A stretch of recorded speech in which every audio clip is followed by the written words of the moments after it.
Assalamualaikum warahmatullahi wabarakatuh. Perkenalkan, nama saya Irma Sri Cuita dari kelas K621 HKNR. Berdiri saya di sini untuk mewawancarai narasumber mengenai kepemimpinan yang diajarkan oleh agama Islam. Assalamualaikum Pak Ustadz, mohon maaf mengganggu waktunya. Waalaikumsalam warahmatullahi wabarakatuh. Kalau boleh tahu dengan Ustadz siapa? Pak Ustadz Rohili. Oke. Bapak mohon maaf mengganggu waktunya. Di sini kan saya ada tugas pendidikan agama Islam. Nah, saya di sini ingin mewawancarai Bapak dan Bapak sebagai narasumber saya mengenai kepemimpinan yang baik dalam Islam. Iya. Kalau boleh tahu Pak, menurut Bapak apa saja sih prinsip dasar kepemimpinan dalam Islam itu? Pemimpin itu kan dalam Islam itu kan imam ya. Ya. Imam artinya pemimpin. Jadi Islam mengatur tentang kepemimpinan. Karena Islam mengatur tentang hal masalah kepemimpinan, tentunya kepemimpinan tersebut harus mengacu kepada sebuah kebenaran. Tentunya kebenaran ini harus datangnya dari mana? Tentunya dari yang memiliki kebenaran, ya, itu Allah Subhanahu wa taala gitu. Nah, dalam hal ini barangkali Allah sudah memberikan pedoman kepada kita. Nah, apa itu pedomannya? Tentunya Al-Qur'an. Ya, insya Allah kalau Al-Qur'an sebagai acuan di dalam kepemimpinan, tentunya seorang pemimpin akan lebih lebih terarah di dalam kepemimpinannya. Tentu adanya kebenaran. Kalau kita melihat daripada beberapa referensi yang pernah begitu ya, Pak Ustadz baca begitu.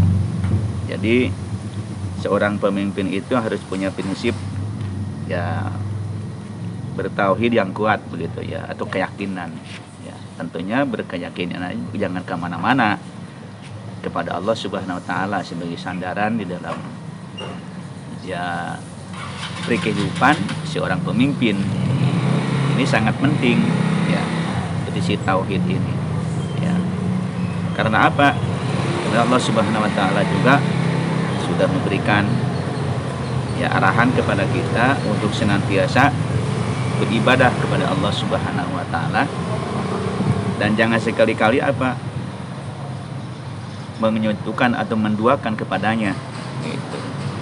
Itu dalam surat Al-Imran ya, ayatnya atau apa itu lupa Pak Ustadz ya. Jadi intinya adalah Allah na'budu illallah wala nusyrika bihi syai'a begitu ya. Jadi beribadah kecuali hanya kepada Allah, serta jangan sekali-kali menduakan ya, dengan Allah ya syai'an, sesuatu begitu. Jangan menduakan pada sesuatu yang memang ya dalam hidup ini kalau seseorang menduakan barangkali sudah menyekutukan sembahannya atau menyekutukan sang pencipta Allah Subhanahu wa taala. Nah, ini untuk menyatukan dalam satu lingkungan ataupun dalam bernegara, itu khususnya Islam, kita berbicara Islam ya, bukan secara keseluruhan gitu. Jadi kalau satu prinsip bertauhid yang sama, insya Allah ya tentunya akan satu arah, satu tujuan ya, tidak akan terjadi konflik-konflik terutama di dalam masalah akidah, yang satu begini, yang satu begini. Makanya diusahakan seorang pemimpin itu harus bisa memberikan tauladan dalam hal masalah bertauhid, jangan bertauhid yang salah begitu. Itu yang pertama. Yang kedua, prinsip yang kedua itu yang harus diterapkan dalam kepemimpinan seorang imam itu dalam Islam, itu prinsip musyawarah ya. Itu tertera dalam Al-Qur'anul Karim ya. Surat Al-Imran ayat 159 ya. Allah Subhanahu wa taala berfirman, "A'udzubillahi minasyaitonir rajim. Wa syawirhum fil amri." Ya, bermusyawarah kalian ya fil amri dalam setiap urusan. Jadi kalau kita seorang pemimpin ya, itu dituntut, harus wajib hukumnya sebelum mengambil satu keputusan, ya maka keputusan dan bertawakal kepada siapa? Kepada Allah Subhanahu wa taala. Jadi kalau seorang pemimpin sudah bermusyawarah, pasti ujungnya adalah tawakal. Ya. Hanya bertawakal kepada Allah Subhanahu wa taala, menyerahkan. Sebab kita kan sebagai makhluk Allah itu hanya berkewajiban untuk berusaha. Setelah segala sesuatunya yang memberikan hasil dan sebagainya itu Allah Subhanahu wa taala. Makanya seorang pemimpin itu musyawarah, sudah musyawarah baru bertawakal. Jangan tawakal dulu, ya. Tapi musyawarahnya enggak gitu. Nah, ini yang kedua. Dan yang ketiga tentunya prinsip keadilan. Nah, ini sangat penting ya, seorang pemimpin ini ya harus berlaku adil. Itu sering kan dalam khutbah-khutbah juga disampaikan. Kalau seorang khotib ya di penghujung khutbah, di khutbah yang kedua kalau tidak salah, pasti disampaikan innallaha ya'muru bil adli wal ihsan wa ita'idil qurba wa yanha 'anil fahsya'i wal munkar wal baghi ya'idukum la'allakum tadhakkarun. Ya, sesungguhnya Allah Subhanahu wa taala menyuruh kalian untuk senantiasa berlaku adil. Nah, ini. Dan berbuat kebaikan. Jadi kalau sudah adil pasti ada kebaikan, tapi jangan harap datang satu kebaikan kalau tidak diterapkan dalam kepemimpinan ini sebuah keadilan. Makanya sekarang kita bisa lihat ya semarawutnya di dalam kepemimpinan karena tidak diterapkannya dan tidak merasakan rakyat ini atau warga masyarakat ini prinsip keadilan begitu ya. Jadi kalau kata orang begitu yang menerapkan adlu buat usyati mahali, menempatkan sesuatu pada tempatnya. Jadi baiknya di mana kalau kita menurut peci jadi kepala begitu ya, menurut sepatu jadi kaki kan enak. Tapi kalau seseorang menerapkan sepatu umpamanya di kepala, itu udah salah kaprah begitu. Nah, ini penerapan hukum juga biar merasakan satu keadilan, ya merasakan warga ini yang adil begitu. Nah, keadilan harus ditegakkan gitu. Jadi tidak pandang bulu dalam penerapan hukum. Rasulullah saja kan bersumpah ya atas nama Allah ya, apabila Fatimah binti Muhammad ya mencuri maka akan aku potong. Ini adalah penerapan apa? Penerapan adil, keadilan. Jadi tidak pandang bulu, ini anak saya nih ya. Kalau sekarang kan enggak begitu ya, enggak, sekarang enggak seperti itu. Jadi walaupun Fatimah anak Muhammad mencuri ya, kata Nabi pasti akan aku potong tangannya. Nah, ini penerapan adil. Jadi tidak ya pilih-pilih begitu ya. Dalam artinya sekarang itu kan hukum itu ya tajam kemana, ke bawah begitu ya, tumpul ke atas. Nah, ini ya. Jangan seperti itu seorang pemimpin. Siapapun dia berbuat kesalahan harus dihukum ya, itu keadilan. Dan yang keempat tentunya prinsip ukhuwah Islamiyah, artinya persatuan di dalam Islam gitu ya. Sebab ibaratkan kan negeri ini bisa merdeka ini kan dengan adanya satu kesatuan ya dari seluruh komponen bangsa. Ya, diibaratkan filosofinya sederhana begitu ya, lidi satu untuk menyapu tidak bisa. Tapi kalau lidi dikumpulkan diikat begitu banyak, nyapu kan bisa beres, jadi bersih ya. Jadi bersih begitu. Nah, ini persatuan sangat penting begitu, apalagi ukhuwah Islamiyah ya kan. Ukhuwah itu kan ada ukhuwah Islamiyah, ada ukhuwah basyariah, ada ukhuwah watoniyah begitu ya.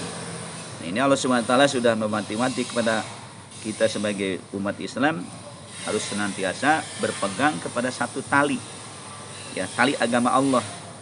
Wa'tasimu bihablillahi jami'an wa la tafarraqu begitu ya. Berpeganglah kalian ya dengan kuat sekuat-kuatnya ya kepada tali agama Allah. Jadi kalau kita berpegang kepada tali agama Allah itu diibaratkan kita lagi kecebur begitu ya di kali atau di lautan, kita pasti membutuhkan apa? membutuhkan pertolongan ya. Ya, apa pertolongannya? Ya minimal tali tambang begitu dilempar begitu ya. Kalau udah tali kan gampang, tinggal ditarik aja. Coba sekarang kalau orang sedang tenggelam begitu ya. Itu. Tentunya kalau tidak ada tali bagaimana bisa nyampe ke daratan begitu ya. Nah, ini tapi kalau orang berpegang teguh kepada prinsip agama ya, tali agama Allah, dinul Islam, insya Allah akan selamat begitu ya, akan selamat baik di dunia maupun sampai di akhirat. Dan Allah menekankan wala tafarraqu, jangan bercerai-berai ya, nggak boleh bercerai-berai. Dan sekarang ini kan karena tidak ada unsur keadilan yang tadi, maka ukhuwahnya juga nggak ada. Sekarang orang di zamannya perpecahan, cebong kampret kan begitu ya. Itu kan menandakan tidak ada kesatuan ya, tidak ada persatuan begitu ya. Menghilangkan cebong kampret itu belum selesai sampai sekarang. Itu bahasa yang sederhana. Makanya harus berpegang kepada tali agama Allah Subhanahu wa taala. Nah, itu barangkali 4 prinsip yang Pak Ustadz ya, dipahami begitu ya. Baik Pak Ustadz. Nah, menurut Pak Ustadz juga karakteristik apa sih yang harus dimiliki oleh seorang pemimpin yang diajarkan oleh agama Islam? Kita kan punya figur ya, figur yang terbaik ya. Siapa figur terbaik? Manusia pilihan ya, manusia pilihan siapa tuh? Nabi kita Muhammad Shallallahu Alaihi Wasallam ya. Di antaranya Rasul punya sifat tuh. Yang pertama apa ya, tahu nggak yang pertama? Tablik ya, tablik itu menyampaikan. Jadi seorang pemimpin harus punya sifat tablik, harus terus berkomunikasi dengan rakyatnya begitu. Tapi bukan pencitraan, bukan. Sekarang kan pencitraan kebanyakannya begitu ya. Jadi artinya pendekatan ya secara apa ya, secara individu lah begitu ya. Jadi apapun keluhan di warga atau di masyarakat, di rakyat itu tahu begitu apa, dan menjadikan sebuah aspirasi begitu ya. Pertimbangan ke seorang pemimpin itu yang pertama tuh, harus punya sifat tablik. Yang kedua apa? Sidik Pak. Sidik. Sidik ini sangat benar ya. Makanya kata Rasulullah, alaikum bisidqi fa inna sidqa yahdi ilal birri fa innal birra yahdi ila jannah, kan begitu ya. Gitu kata Nabi. Kalian harus memiliki sifat yang namanya sidik. Sidik itu benar. Benar di dalam berucap, benar di dalam berperilaku ya, benar dalam akidah ya. Sebab apa? Nabi mengatakan begitu, setiap kebenaran itu fa inna sidqa yahdi ilal birri. Kebenaran itu akan menunjukkan seseorang kepada kebaikan. Jadi kalau seorang pemimpin sudah baik, itu segera ucapan dan perbuatannya, ucapannya tidak akan bohong. Ya. Kalau sekarang gimana kira-kira? Itulah Pak yang ada ya.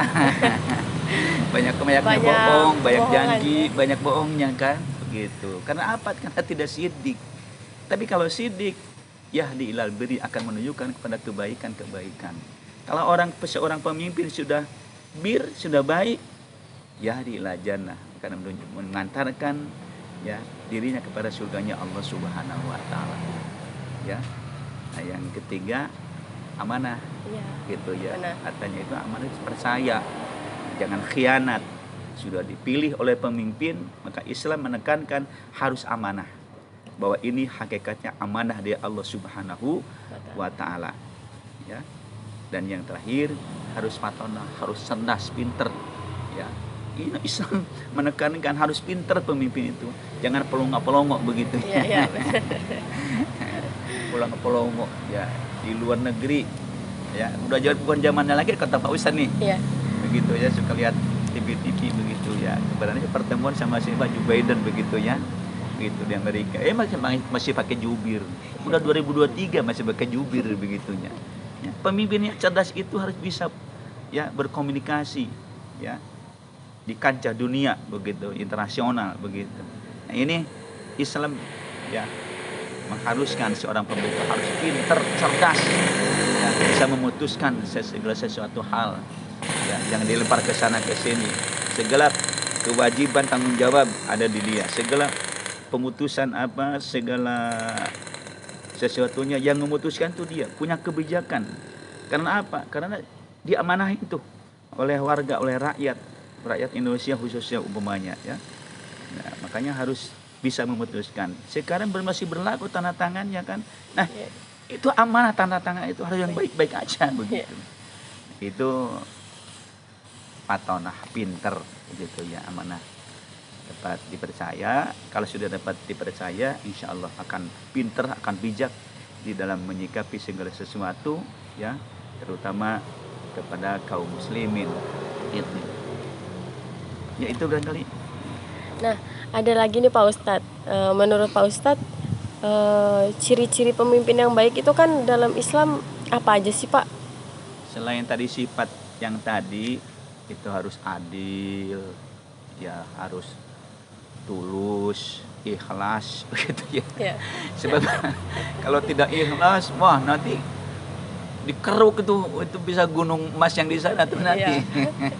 Tapi kalau ikhlas bahwa ini adalah sebuah amanah begitu ya, ini sangat penting.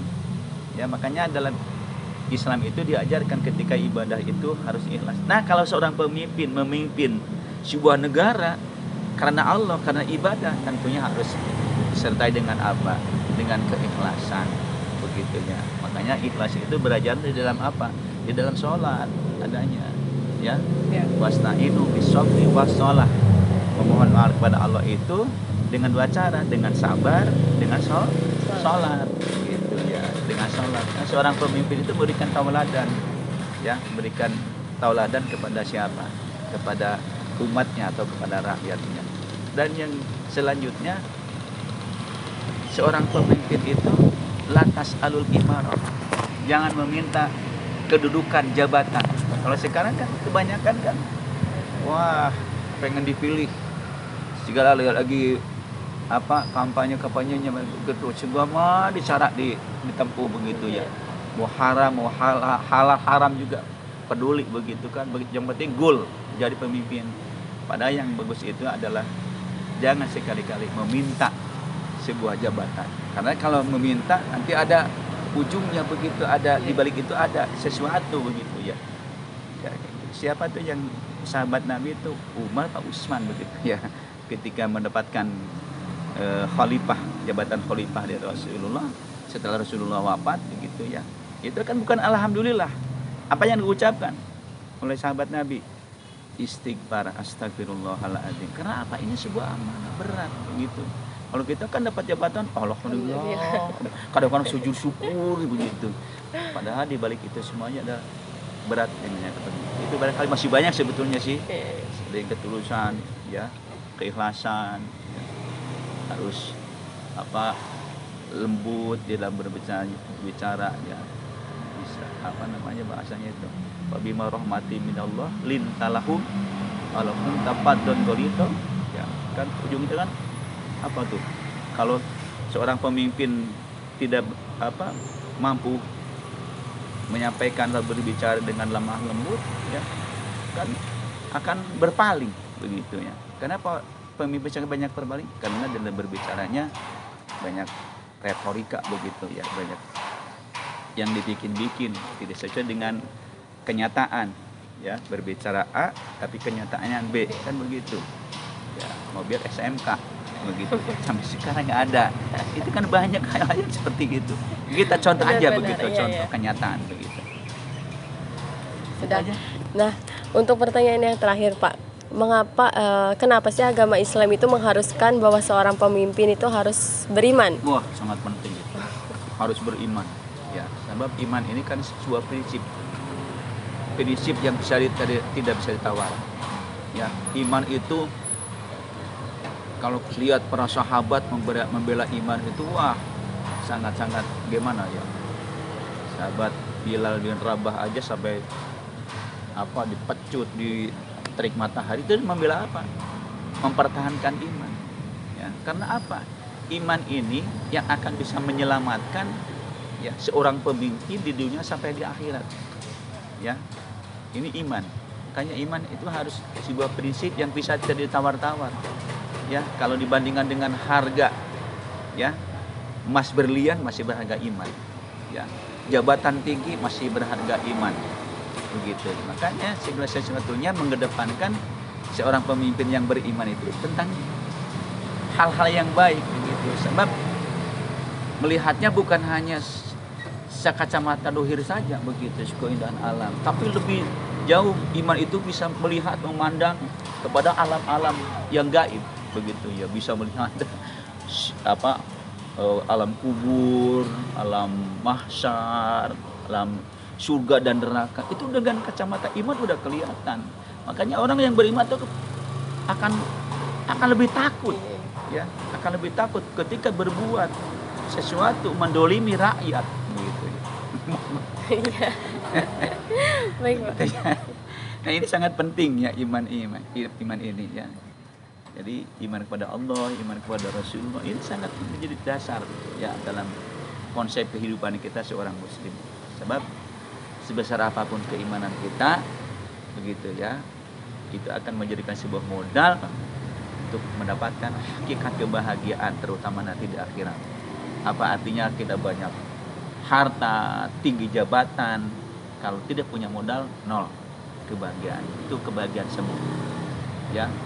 Apalagi nanti di akhirat, sebesar apapun keimanan kita yang ada di dalam diri kita ya, itu akan bisa diangkatnya seseorang ya, untuk diangkat masuk ke surganya Allah SWT. Karena apa? Karena kalimat iman, kalimat la ilaha illallah. Itu saja barangkali ya, panjang-panjang juga bosan gak bisa. Jadi Ya. di sini kesimpulannya adalah bahwa pemimpin itu sebenarnya sudah diatur ya Pak ya, di dalam Udah Al-Quran ya. diatur, konsepnya udah ada dalam Islam itu. Cuma kadang-kadang konsep-konsep gitu ya. Kadang nggak dijalanin aja ya, Pak ya. Kadang nggak dijalanin begitu Islam. Padahal kalau dijalanin, wah, dia akan tercipta, terbentuk ya negeri yang disebut dalam Al-Quran baldatun thayyibatun warobun ghafur. Nah itu negara yang aman, tenang, tentram, sejahtera ya, berada dalam naungan Allah Subhanahu wa taala, penuh dengan ampunan Allah Subhanahu wa taala. Jangan sampai satu negeri dihancurkan karena murkanya Allah Subhanahu wa taala. Kenapa murka? Karena tidak memakai prinsip konsep yang ajaran Islam begitu. Jadi kalau kita dibandingkan dengan khilafah, wah, gitu ya. Khilafah itu untuk membawa ya umat kepada mardhatillah begitu, dengan aturan-aturan Islam begitu. Tidak serta-merta tidak memberikan jaminan kepada orang-orang di luar sana gitu, di luar Islam. Ya, tetap ada jaminan, Islam itu menjamin begitu ya kepada orang-orang di luar Islam juga untuk mendapatkan kehidupan yang sama begitu ya.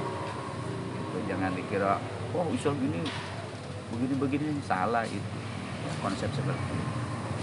Ini ya. Baik Pak Ustadz, terima kasih banyak atas ilmunya Kalau dan waktunya banyak- juga. Banyak saya masalah kenapa mendadak. Pak Ustaz juga